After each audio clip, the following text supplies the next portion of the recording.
your teacher in Math 9. So our topic for today is about solving quadratic equation by completing the square. Yung previous lesson ay natuto tayong mag-illustrate ng quadratic equation. Alam na din natin mag-solve ng quadratic equation using different method like extracting the square root and factoring. Now, we're going to solve quadratic equation in completing the square naman. A quadratic equation in standard form can be easily solved if the left side of the equation is factorable. Dahil pwede natin magamit ang extracting the square root at factoring. But the problem arises when it is not factorable. A different method is used in such cases. One method of solving quadratic equation, whether the equation is factorable or not, is the method of completing the square. The main task of completing the square is para makaproduce tayo ng perfect square trinomial or PST sa left side ng equation natin. Saka natin gagamitin ng square root property of equality. Before tayo mag-proceed sa pag-solve ng quadratic equation using completing the square, is i-practice muna natin mag-produce ng perfect square trinomial. Papaano? Naka-base lang tayo sa expression form ng x squared plus bx. Then maghahanap tayo ng third term ng expression na yan by adding 1/2 of the b, then squared lang natin. Papaano naman natin makukuha ang factored form niya? X squared lang natin ang sum ng x at saka 1/2 of the b. Para mas malinawan tayo is, let's have an example for that. Example number 1. In the expression x squared plus 4x. Ngayon, maghahanap tayo ng third term ng expression na yan. Kanina, i-identify natin ang coefficient ng x squared natin, which is 1. Tapos, ang value ng b natin, which is 4. Dahil ang coefficient ng x squared natin is equals to 1, magpo-proceed na tayo sa paghahanap ng third term natin, which is the 1/2 of b squared. Dahil alam na natin ang value ng b natin, which is 4, i-substitute lang natin yan kay b. So, magiging 1/2 of b times 4 squared. It is equals to 4 divided by 2 squared. Equal to 4 divided by 2 is 2. Then, squared of 2 is equals to 4. So, ngayon, ang 4 ang magiging third term ng expression na x squared plus 4x. So, ang perfect square trinomial ng expression x squared plus 4x is equals to x squared plus 4x plus 4. Para naman mahanap natin ang factored form niya, i-plus lang natin si x kay 1/2 of b. Dahil alam na natin ang value ng 1/2 of b natin, which is yung kanina nag-squared natin na 2, i-plus lang natin yan kay x, tapos squared lang natin. So ngayon, ang magiging factored form ng equation na x squared plus 4x plus 4 is magiging x squared plus 2 squared. Naintindihan niyo ba mga bata? Magaling! Dahil naintindihan natin at praktisado natin tayo gumawa ng perfect square trinomial, pwede na tayo mag-proceed sa pag-solve ng quadratic equation by completing the square. Here are the steps in solving quadratic equation by completing the square.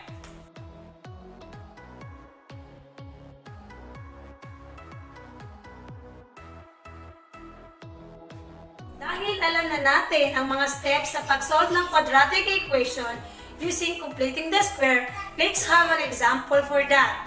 Solve the following equation using completing the square. Example number 1, x squared plus 6x plus 8 is equal to 0. Example number 1. Solve the equation x squared plus 6x plus 8 equal to 0 using completing the square. So, para ma-solve natin yan, i-follow natin ang steps. So, step 1, use addition and subtraction property of equality to isolate constant term of the equation. So, i-isolate na natin ang constant term. In this expression, ang constant term natin is the 8. Para ma-isolate natin, kung positive 8 yan, i-opposite sign natin. So, i-minus natin yan by 8. Dahil pinipractice natin ng equality, kung ano yung gi-minus mo sa left side, yun din ang ima-minus mo sa right side. So, magiging x squared plus 6x plus 8 minus 8 is equal to 0 minus 8. Another way is i-transpose lang natin. So, ang x squared plus 6x plus 8 is equal to 0. Dahil plus 8 yan or positive 8, kung ita-transpose natin yan sa kabila, magiging negative 8. So, same result pa rin, magiging x squared plus 6x is equals to negative 8.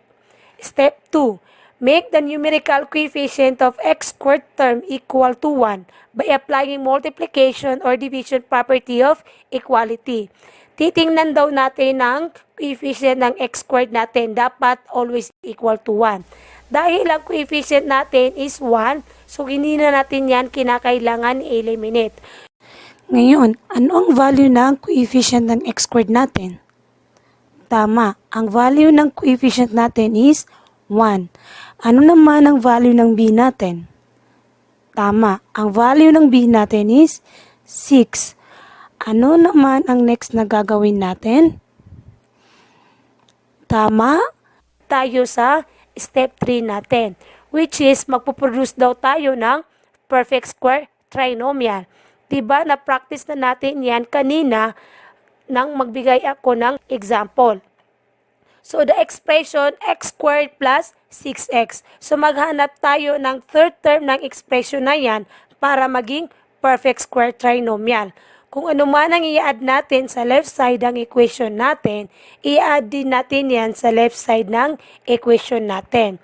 So, i-identify natin ng coefficient natin na x squared is equals to 1, tapos ang value b natin na 6. So, dahil alam na natin ang value ng b natin, which is 6, isa-substitute lang natin yan kay 1/2 of b squared natin. So, magiging 1/2 of b squared is equals to 1/2 times 6. So, 1/2 times 6 is equal to 6 divided by 2 squared. 6 divided by 2 is 3 squared. Squared of 3 is equals to 9. Ngayon, ang 9 na yan ang magiging third term ng expression na x squared plus 6x. Kung ano man ang i-add natin kay left side, yun din ang i-add natin kay right side. Dahil ang i-add natin kay left side ay 9, i-add din natin yan kay right side na 9. So, magiging x squared plus 6x plus 9 is equals to negative 8 plus 9. So, isi-simplify lang natin yan. Ang x squared plus 6x plus 9 is equals to negative 8 plus 9. So, negative 8 plus 9 is equals to positive 1. So, magpo-proceed na tayo sa step 4 natin na factor the resulting perfect square trinomial. Kanina, alam na natin kung paano i-factor ang expression dahil i-plus lang natin si x kay 1/2 of b. Alam na natin ang value ng 1/2 of b natin, which is yung squared natin kanina na 3. So, i-plus lang natin si x kay 3, then squared lang natin. So, magiging x plus 3 squared is equals to 1. So, magpo-proceed na tayo sa step 5 na apply the square root property. To apply the square root property, kung square root natin ng left side, i-square root din natin ng left side. Tandaan, kapag nag-square root tayo sa right side, dapat may positive and negative sign tayo. So, magiging square root of x plus 3 squared is equals to square root of positive and negative 1. So, makakancel ang square root at saka squared, magiging x plus 3. Square root of 1 is equals to positive and negative 1. So, therefore, magiging dalawang sagot natin. The positive 1 at saka yung negative 1. So, using the step 6, solve the x in the resulting linear equation. So, linear equation na tayo. So, x plus 3 is equals to 1 Tapos, magiging x plus 3 is equals to negative 1. So, i-transpose natin, focus tayo kay x plus 3 is equals to 1. So, dahil positive 3 yan, i-transpose natin yan, magiging negative 3. So, magiging x equals to 1 minus 3. 1 minus 3 is equals to negative 2. On the other side, x plus 3 is equals to negative 1. So, i-transpose natin si positive 3, magiging negative 3. So, magiging x equals to negative 1 minus 3. Negative 1 minus 3 is equals to negative 4.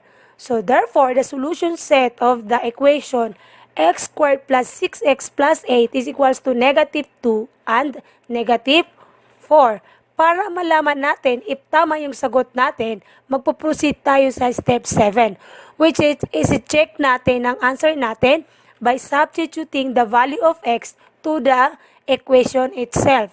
So, let's check our answer. When x is equals to negative 2, so negative 2, isa-substitute lang natin yan kay x sa equation na x squared plus 6x plus 8 is equals to 0.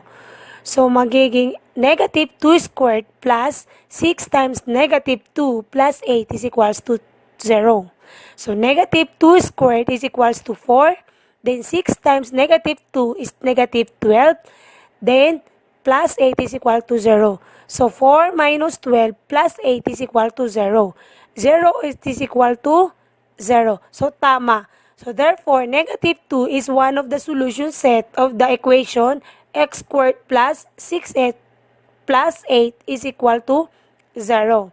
Another solution is when x is equals to negative 4. So, isa-substitute lang natin si negative 4 sa equation na x squared plus 6x plus 8 is equal to 0. So, magiging negative 4 squared plus 6 times negative 4 plus 8 is equals to 0.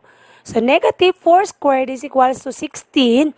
Since 6 times negative 4 is negative 24 plus 8.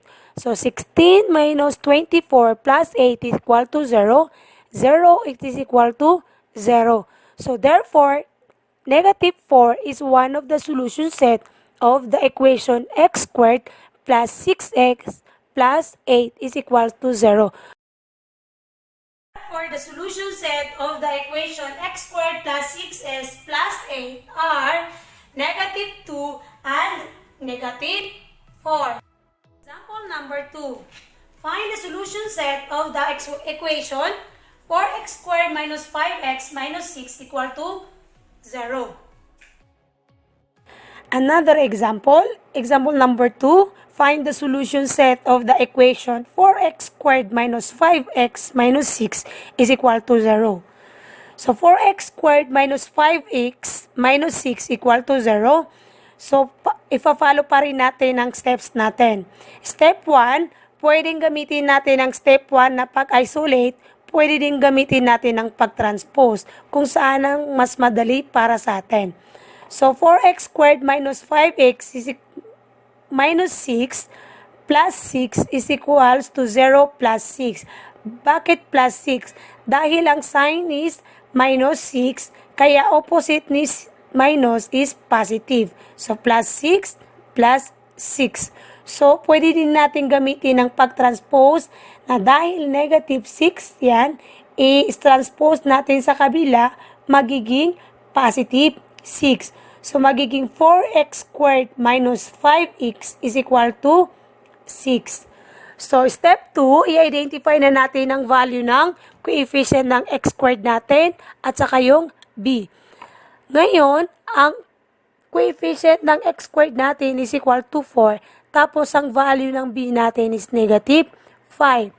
Diba, sabi sa step 2, make sure that the coefficient of x squared is equal to 1. Dahil hindi yan 1, kinakailangan natin yan i-eliminate. Papaano? I-divide natin ang coefficient na yan sa lahat ng term ng equation natin. So, ang coefficient ng x squared natin is 4. Lahat-lahat natin yan i-divide by 4. So, 4x squared minus 5x is equal to 6. So, i-divide natin yan lahat sa 4. So, magiging 4 divided by 4 x squared minus 5 over 4 x is equals to 6 over 4. So, i-simplify na natin.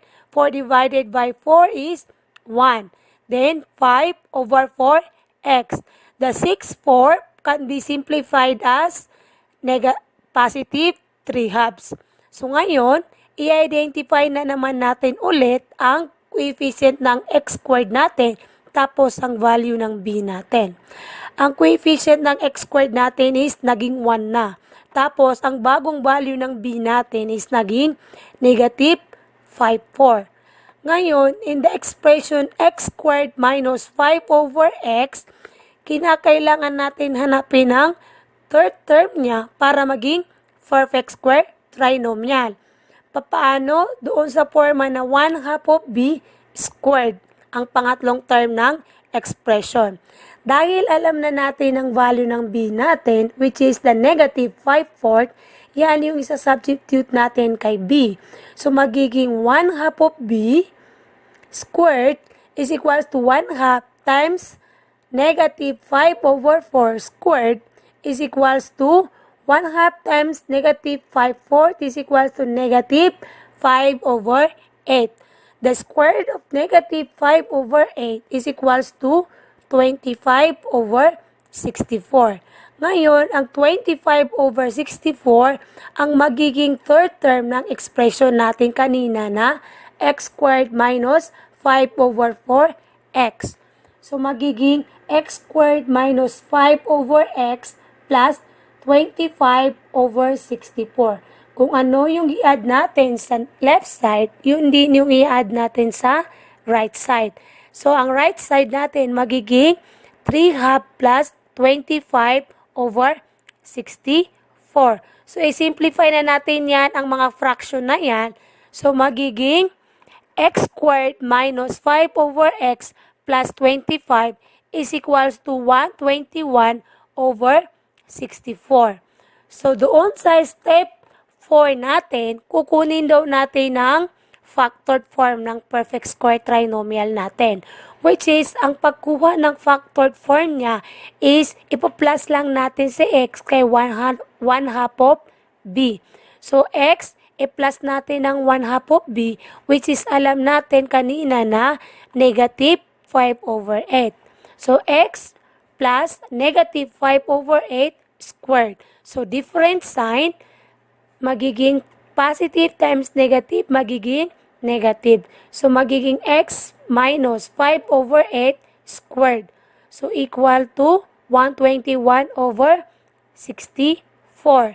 So, in that step 5 natin, apply the square root property of equality. So, squared natin lahat ng side. Sa left side at saka sa right side, don't forget the sign of the right side, which is the positive and negative. So, makakancel natin ang square root, makakancel ang squared. So, magiging x minus 5 over 8. Then, square root of 121 over 64, 121 is a perfect square of 11. Then, 64 is a perfect square of 8. So, positive and negative, 11 over 8. So, the equation natin is the x minus 5 over 8 is equals to positive and negative 11 over 8. So, magiging dalawa yung solution natin. Magiging x minus 5 over 8 is equals to positive 11 over 8. At saka, x minus 5 over 8 is equals to negative 11 over 8. So, 9 natin si positive 11 over 8. So, x minus 5 over 8 is equals to positive 11 over 8. I-transpose natin si negative 5 over 8, magiging positive 5 over 8. So, i-simplify natin by adding fraction. So, magiging x is equals to 16 over 8. 16 over 8 is equals to 2. So, x is equals to 2. So, on the other side, x minus 5 over 8 is equals to negative 11 over 8. So, i-transpose na naman natin sa negative 5 over 8, magiging positive 5 over 8.